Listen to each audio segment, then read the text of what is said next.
So this week in the Senedd, I asked the Cabinet Secretary for Transport about services on the Cambrian Line. And this followed a recent meeting I had with SARPA. They're the passenger rail group who do a really great job advocating for passengers on the Cambrian Line. We've had a really poor service for many years, unreliable services, even services not turning up at all, overcrowding.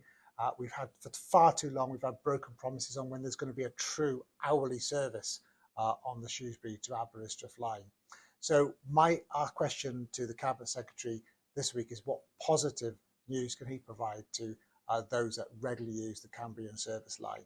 Well, of course, it's reliability and punctuality that really determine whether people use public transport or not. And we've seen quite a significant improvement in Transport for Wales performance over the past 12 months. Can I just put on record, Presiding Officer, my thanks to SARPA as well. I know that they're incredibly helpful in advising not just backbenchers here, but also ministers on what needs to be done on the railway line. And I very much welcome their work.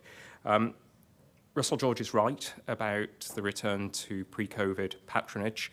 Right across the network, we've seen a very significant increase in the number of people using Transport for Wales services. It's one of the biggest increases of any operator in Britain. It's very welcome, and where we can provide additional capacity to meet that additional need, we will do so. I'm pleased to say that we are introducing brand new trains on the Cambrian Line from next year, and that we're working very closely at present with Network Rail and also with CAF, who are going to be providing those brand new trains to ensure that the infrastructure on the Cambrian Line is upgraded. So we are investing in the rolling stock, and through Network Rail and through CAF, we're making sure that the infrastructure is ready to take those brand new trains.